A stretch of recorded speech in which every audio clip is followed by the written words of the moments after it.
E aí galera, tudo tranquilo? Espero que sim. Aqui quem fala é o Todd e vamos direto ao vídeo que é o que de fato interessa. Bom pessoal, ultimamente eu tenho notado que os preços de quase todos os componentes de hardware estão subindo muito, com exceção talvez de HDs, SSDs que estão num preço aceitável até, porém placas de vídeo, placas-mãe, CPU e memória RAM estão pelo olho da cara. Eu ouvi dizer que no mercado negro eles estão pagando até US$ 50.000 por um rim saudável. Então, bom, quem precisa de dois rins mesmo para sobreviver, né? Piadas sem graças à parte, eu criei esse vídeo com uma intenção de preservar os seus órgãos internos e também o seu bolso, porque afinal é sempre bom economizar dinheiro, não é não? Bom, eu bolei esse vídeo pensando em processadores antigos, mas que até hoje entregam um desempenho satisfatório pelo valor atual deles de mercado, frente às novas CPUs, tanto Intel como AMD, que estão absurdamente caras, sem contar a DDR4 que está num preço imoral, eu diria. Então, sem enrolação, bora pro vídeo. Bom, o primeiro CPU que eu acho que compensa e que ainda hoje em dia tem um desempenho satisfatório e se torna um excelente custo-benefício, pelo menos na minha opinião, é o i5 2500 e o 2500K. Os dois estão numa faixa de preço muito boa e tem um desempenho ainda muito bom, mesmo sendo CPUs antigos até. E o mais interessante é que procurando por ele e o preço médio de um CPU usado, pois acho difícil achar algum novo hoje em dia, vai dos R$ 300 a R$ 400 no modelo bloqueado para overclock. E o modelo K ou desbloqueado, o i5 2500K, para over ele vai na casa dos R$ 380 a R$ 450. Bom, acima disso eu já considero loucura e acho mais negócio pegar um CPU mais atual da Intel ou da AMD, porque tem vendedor maluco aí querendo vender i5, 2500, 800, R$ 900, R$ 750, que é um valor absurdo para o CPU tão antigo assim. O interessante, pessoal, é que até hoje em dia ele se mantém um CPU super confiável. E eu recomendaria ele aqui para quem tem desde uma 1050 Ti até uma 1060 de 6 GB, especialmente o modelo K. Eu lembro que na época, lá em meados de 2011, esse CPU era lendário. Ele veio com um preço muito bom de lançamento, que era US$ 205, se eu não me engano, e para o modelo desbloqueado era US$ 216, que era um preço muito bom. E lembrando que em 2011 o dólar estava absurdamente baixo aqui no Brasil. O dólar chegou na casa dos 1,50. Eu lembro que eu sempre quis esse CPU pelo baixo preço que ele tinha e excelente desempenho também. Algo similar ao custo-benefício que o i5 8400 tem hoje, ou o Ryzen 1600, 2600 por parte da AMD. A questão principal mesmo é o preço do dólar, que hoje está próximo aos R$ 4, que está algo absurdo. Mas vamos lá, sobre as especificações. Ele era um quad-core, ou seja, tinha 4 núcleos físicos e 4 threads. Ele tinha 6 MB de memória cache, um clock base de 3.3 GHz e 3.7 GHz de turbo. Isso tanto para o modelo K e para o modelo não K, o bloqueado e desbloqueado. Ele vinha com um TDP de 95 watts, que apesar da litografia de 32 nanômetros, não era algo tão absurdo para a época. O que mais me chamava a atenção era quanto esses CPUs Intel, em especial de segunda geração, suportavam calor e conseguiam subir o clock, bem mesmo com a litografia tão alta. Se você procurar bem aí no YouTube, você vai achar esses 5 operando a 4.2, 4.3 e até 4.5 GHz em overclock, o que para um CPU de mais de 7 anos atrás é muito bom. Se hoje em dia você encontrar alguma placa-mãe antiga em bom estado de conservação, ou caso você tenha uma, recomendaria muito esse CPU. E dando pesquisada rápida aqui, encontrei algumas como H67, Z61 e um pouco acima a Z77 e B75. Lógico que se você não deseja fazer overclock, tem diversas H61 à venda no mercado brasileiro e um preço baixíssimo. Vamos para o próximo.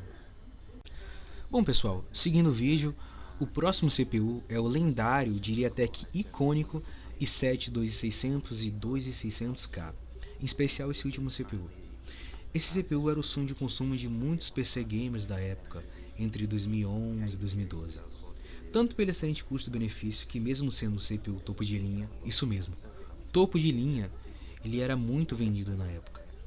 Eu lembro que nos fóruns de internet da época, rolava maior discussão sobre benchmarks desse CPU na época para ver qual CPU subia mais o clock e pontuava mais. Na época, o sonho era ver qual processador conseguia empurrar uma SLI de GTX 680, que era um monstrinho, ou parte da AMD, a lendária 7970, que também era um monstro. Mas você que talvez não tenha tanto conhecimento de hardware, deve estar se perguntando, mas Todd, por que esse processador era tão bom? Eu acho que mostrando as especificações fica mais fácil visualizar o porquê. Tanto o i7 2600 como o 2600K são CPUs quad-core, mas aí que vem um pulo do gato. Diferente dos i5 que tinham 4 núcleos e 4 threads, esses CPUs tinham 8 threads, que faziam com que esse processador se sobressaísse aos demais CPUs de mercado. Além disso, era fabricado em 32 nanômetros, tinha 8 MB de cache e um TDP de 95 watts, que não era algo tão ruim visto a força do CPU na época. Mas o ponto-chave desse processador era que o modelo desbloqueado para overclock, o modelo K, dele subia muito fácil o clock. Na época não era raro encontrar vídeos desse processador chegando a 4.5 GHz com bons air-coolers, o que para a época era raro e foi sim surpreendente. Na época, o i7 2600 e 2600K foram lançados a 294 e 317 dólares respectivamente. Eu já disse que nesse ano o dólar chegou próximo a 1,50? Então, hoje em dia você encontra esses CPUs na faixa de preço que vai de 500 a 600 reais em média no modelo bloqueado e 550 a 650 para o modelo desbloqueado, que na minha visão compensa muito. Um valor muito mais alto que isso eu não recomendo, eu recomendaria pegar um CPU mais novo, tanto Intel como AMD. E quanto à placa-mãe, vale a mesma recomendação anterior, que aliás eu repeti mais uma vez no próximo CPU. Então, vamos pro próximo. Bom, o próximo CPU acho que já ficou meio na cara qual seria. E realmente não poderiam faltar os Core i7 3770 e 3770K, que como já spoilei, podem usar as mesmas placas-mães dos Intel segunda geração, pois tanto a SandBridge e a Ivy Bridge, ou segunda ou terceira geração da Intel respectivamente, elas usam socket 1155. Mas o que esse CPU traz de novo em relação ao anterior? Bom, os CPUs continuavam sendo quad-cores, naquele esquema 4/8 com simulação de threads. O clock dos dois CPUs estava levemente mais alto, indo até 3.4 GHz em base e 3.9 no boost.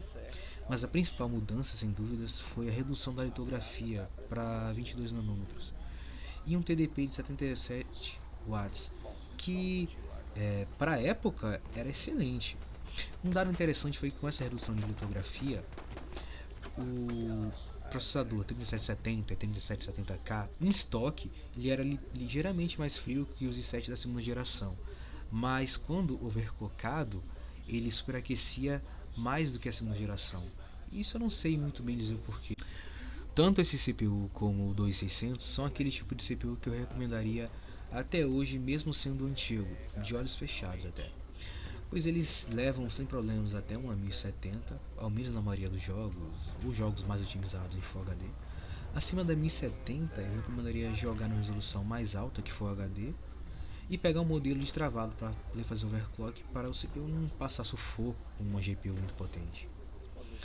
O mais bacana é que a DDR3 está absurdamente mais barata comparada com a DDR4, que está imoral o preço. Então um kit com processador e placa-mãe e memória pode ser um ótimo investimento. Sobre esses CPUs, tanto o 3770 quanto o 3770K, mesmo tendo sido lançados respectivamente a 296 e 313 dólares, lá em meados de 2012, hoje em dia o preço deles oscila entre 650 a 750 reais, que é um preço até que justo para mim. Agora acima disso eu já acho loucura investir num processador tão antigo, mas cada vendedor coloca o preço que quer e o nosso dever é zelar pelo nosso bolso e evitar pagar preços abusivos. Enfim, vamos pro próximo. Se você achou que eu falaria apenas de CPU Intel, você está enganado, meu amigo, pois eis que trago um CPU muito bom, o lendário, eu diria à frente até do seu tempo, e não poderia faltar aqui o Phenom 2X6. O CPU que na sua época, lá para 2010, destruía todos os Intel. Eu lembro de uma treta que sempre acontecia com os Core 2 Duo e Core 2 Quad nos fóruns da internet por aí. pessoal tretando para saber qual processador empurrava melhor uma GTX 480, lá para 2011 já um GTX 580 na época. Esse processador, além de ser bem barato hoje em dia, ele já naquela época tinha um desempenho bem parecido com um FX 6100 ou 6300. E você deve se perguntar como? Bom, ele foi lançado com o socket AM3, contava com 6 MB de memória cache, que era muito bom para a época, tinha uma litografia de impressionantes 45 nanômetros, é sério mesmo, um TDP que hoje seria assombroso, mas na época, era ok. Era um TDP de 125 watts. Era alto, mas era aceitável. Ele contava com 6 núcleos físicos, isso que era algo absurdo para a época. Bom, só que tinha um porém, né? Falar em temperatura no CPU com TDP tão alto e litografia tão antiga, de 45 nanômetros, pô, é até sacanagem. Então, vamos ao preço. Em seu lançamento, você achava os modelos mais simples a partir de $235 para cima. E hoje em dia, quando você não encontra nenhum vendedor maluco, você encontra esse CPU na casa dos 350 a 550 reais o kit completo. E aí vale bem a pena. Processador, memória e placa-mãe, que ao meu ver é um valor justo, interessante e que eu recomendaria sem dúvidas para um PC de baixo custo. Ele levaria até uma 1050 Ti, vamos lá, talvez algum problema, algum jogo ou outro, mas empurraria tranquilamente. Bom, primeiro eu queria me desculpar por estar gravando o vídeo assim, porque eu tô gripado, então minha voz não tá muito legal. Mas eu espero que tenham gostado do vídeo. Se gostaram, como diria o Sérgio Sacani do Space Today, tapa no dedão, voadora no peito do like, se inscreva no canal favorito e compartilhe o vídeo para mais conteúdo sobre hardware de um canal pequeno. Falou, rapaziada, abraços e até mais. Fui!